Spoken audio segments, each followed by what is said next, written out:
Halo Bre, bertemu lagi di Cinema Yansli yang kerjanya membahas film mulu. Mission Impossible 2, film yang akan kita bahas kali ini.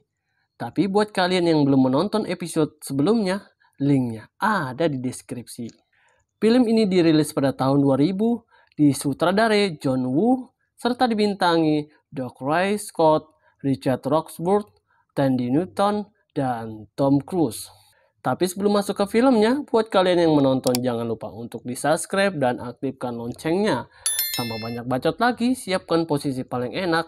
Kita masuk ke intro.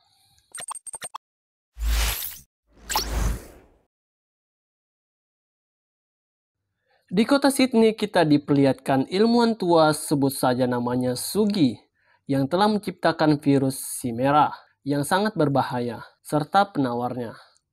Sugi meminta bantuan kepada agen bernama Ethan untuk menemaninya ke Atlanta.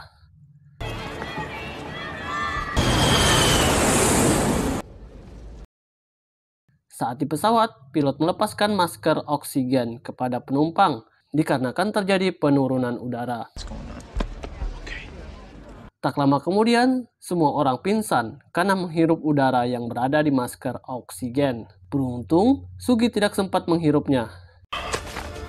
Ethan pun menghampiri Sugi dan langsung memukulinya hingga tewas. Rupanya itu bukanlah Ethan, melainkan agen lainnya bernama Ambrose, yang sedang menyamar untuk mengambil virus yang telah ia ciptakan. Ulrich.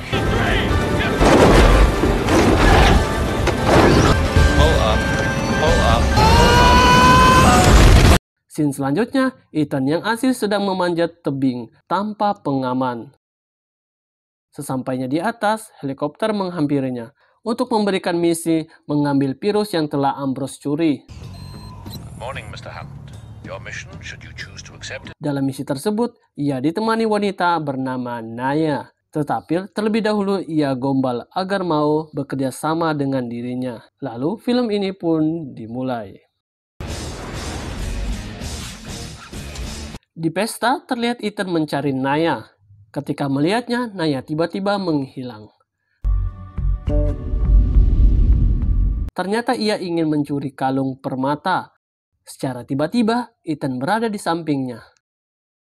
Awalnya ia tidak menerima tawaran Ethan untuk membantunya. Namun setelah mengalami kejadian yang mengancam nyawanya, Naya langsung setuju untuk membantunya.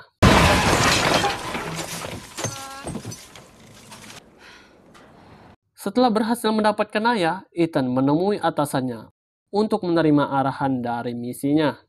Rupanya Naya digunakan sebagai umpan untuk mendekati Ambrose, yang kebetulan sekali Naya mantan pacar Ambrose. Sound as if I was recruiting her for her skills as a thief. Rencana pun mulai mereka jalankan, tapi terlebih dahulu Ethan memasang alat pelacak di bagian tubuh Naya agar keberadaannya bisa diketahui. I've been sending news bulletins to every law enforcement. Di tempat lain, Ethan kedatangan dua orang agen bernama William dan Luther yang membantunya menjalankan misi. Luther pun langsung menjalankan aksinya untuk melacak letak di mana Naya berada. Benar saja terlihat Naya telah sampai di mana Ambrose berada. Much luggage. I left in a bit of a hurry. Terlihat Ambrose berbicara kepada bawahannya, Hook. Hook pun menanyakan kepada Ambrose kenapa Naya berada di sini, serta menjelek-jelekan Naya, membuat Ambrose murka, langsung sedikit memberikan pelajaran kepada Hook. It's a fairly ratty nail, that. For it. Di arena balap kuda, Naya dan Ambrose terlihat sedang asik menonton. Tidak lama kemudian, Ambrose pergi sebentar untuk menemui seseorang bernama John. Tiba-tiba saja ada seorang security memberikan Naya buku yang berisikan headset yang terhubung langsung dengan Ethan. Because if I'm right by your side, just off the track, 2 o'clock. Ethan pun memperhatikan Ambrose yang meletakkan memori ke kantong saku sebelah kiri dan meminta Naya untuk mengambilnya tanpa sepengetahuan Ambrose. Saat Ambrose kembali, dengan cepat tangan Naya mencuri memori itu, lalu memberikan ke Ethan. Setelah isi memori itu diketahui, Ethan menyuruh Naya untuk meninggalkan kota ini karena sangat berbahaya untuk dirinya. You place your bet, man? Saat Naya kembali menemui Ambrose, ia dengan cepat mengembalikan memori itu ke sakunya, namun di tempat yang salah membuat Ambrose mengetahuinya. Hugh, take care of the envelope in my jacket pocket. My right jacket pocket. Di scene selanjutnya, John keluar dari kantor untuk pulang dengan menaiki sebuah mobil. Ketika ingin membuang ludah, kaca mobil tidak bisa untuk dibuka, serta mengeluarkan asap yang membuat ia pingsan. Saat bangun, tiba-tiba saja ia berada di rumah sakit. Lalu muncullah Sugi membuatnya terkejut. Sugi pun berbohong, memberitahu bahwa ia telah terinfeksi virus. Secara tidak langsung ia memberitahu tentang tujuannya membeli virus sekaligus penawarnya untuk dijadikan ladang bisnis. Setelah mengetahui semua itu, John kembali pingsan. Ternyata pria itu bukanlah Sugi, melainkan Ethan yang sedang menyamar menggunakan wajah Sugi. Di tempat lain terlihat Naya ingin melarikan diri. Tiba-tiba saja Ethan menangkapnya dan mengubah rencana agar Naya tetap berada di tempat itu untuk mengawasi Ambrose, yang membuat Naya kecewa. Ketika Ethan mengeluarkan gombalan maut pada Naya, ia pun langsung menuruti apa yang menjadi kemauan Ethan. Namun ketika Naya kembali ke rumah, ternyata itu bukanlah Ethan, melainkan Ambrose lah yang menyamar untuk mengetahui rencana Naya dan Ethan. Terlihat wajah Ambrose yang begitu marah hingga mengeluarkan air mata karena orang yang ia cintai telah mengkhianatinya untuk memilih lelaki lain. Sabar bre, masih banyak orang yang bernasib sama seperti kamu kok. Di scene selanjutnya, Ethan merencanakan misi untuk memasuki sebuah gedung yang berisikan virus sekaligus penawarnya melalui saluran cahaya yang hanya terbuka dan tertutup selama 40 detik. Dikarenakan Ambrose mantan agen, ia dapat mengetahui semua rencana Ethan untuk memasuki gedung melalui saluran cahaya.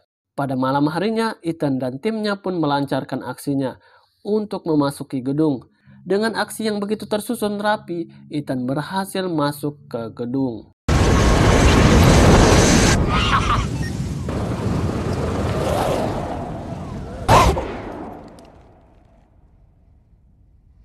Ketika hendak memotong kaca, generator tiba-tiba hidup yang membuat Ethan dan timnya tidak bisa untuk berkomunikasi.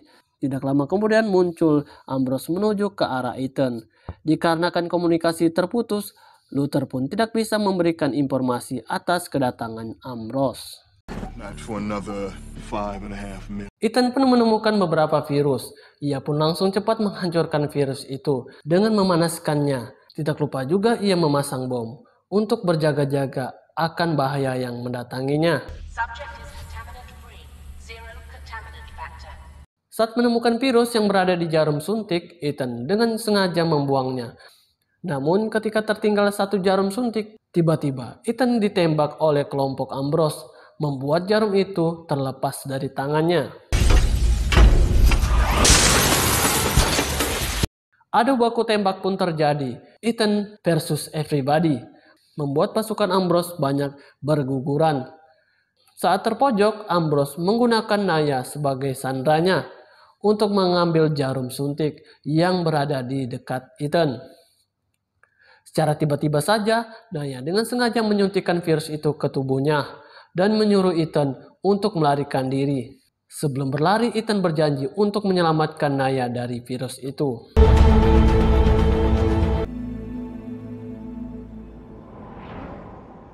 Keesokan harinya, Ambrose pergi ke suatu pulau untuk bertransaksi menjual virus dan penawarnya kepada John dengan harga yang sangat mahal.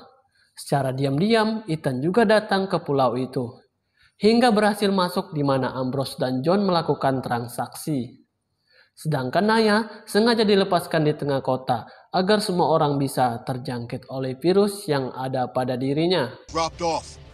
Ethan sengaja untuk membuat keributan agar pasukan Ambrose mencari dirinya dengan cara meledakkan pintu masuk yang ada di dekat mereka.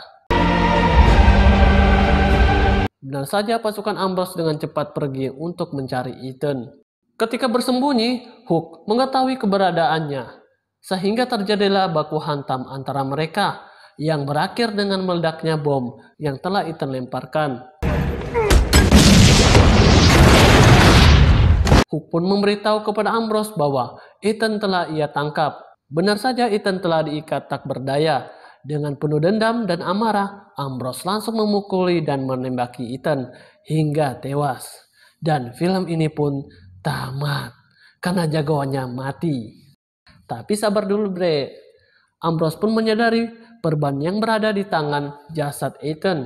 Ketika ia membuka topengnya, ternyata itu adalah Hook. Membuat Ambrose terkejut, sedangkan Ethan berhasil melarikan diri dengan membawa virus serta penawarnya. Namun ketika di luar, ternyata pelariannya itu tidak begitu mudah. Ia dihadang oleh pasukan Ambrose yang menjaga di luar. Hingga muncullah pasukan Pengong menaiki motor untuk menyetor nyawanya. Boy, pistol itu boy. Kamu malah pakai motor. Nggak ada otak emang. Ethan pun mengambil motornya lalu melarikan diri. Tidak sampai di situ, ia kembali dikejar oleh pasukan Ambrose. Satu demi satu pun berhasil mereka tumbangkan dengan skill yang begitu sangat luar biasa. Ethan pun meminta Luther dan William untuk menjemput Naya karena waktunya hanya tinggal sedikit lagi sebelum virus itu beraksi dan membunuh dirinya. Terlihat Naya berjalan sempoyongan mengarah ke tepi jurang, pasrah akan hidup dan matinya. Saat hanya tinggal Ambrose seorang yang menaiki motor, mereka pun saling menunjukkan skill masing-masing sebagai sesama agent. Hingga sampai di mana mereka saling menabrak motor serta badan mereka.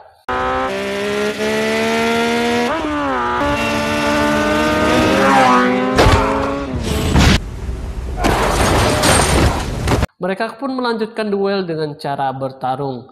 Ethan pun sempat terluka akibat irisan pisau yang digunakan Ambrose. Namun skill bertarung Ambrose bukanlah tandingan Ethan, sehingga Ambrose pun terkapar tak berdaya.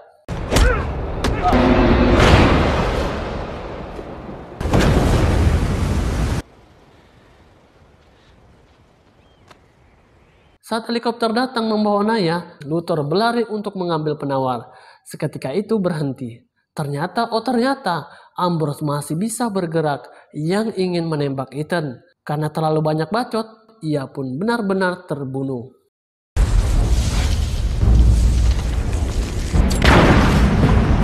Si kampret lambat betul nembaknya. Di akhir cerita, Ethan kembali menemui atasannya. Karena aksi Naya membantu Ethan, seluruh catatan kriminalnya dihapuskan. Sehingga Ethan dan Naya hidup bersama. Nggak tahu sampai nikah atau gimana ya. Lalu tamat cuy. Pesan yang dapat kita ambil dari film ini ialah galau tidak dapat menyelesaikan masalah. Move on cuy. Sekian dari saya, kuharap kalian bisa terhibur. Sampai jumpa di film selanjutnya. Bye-bye.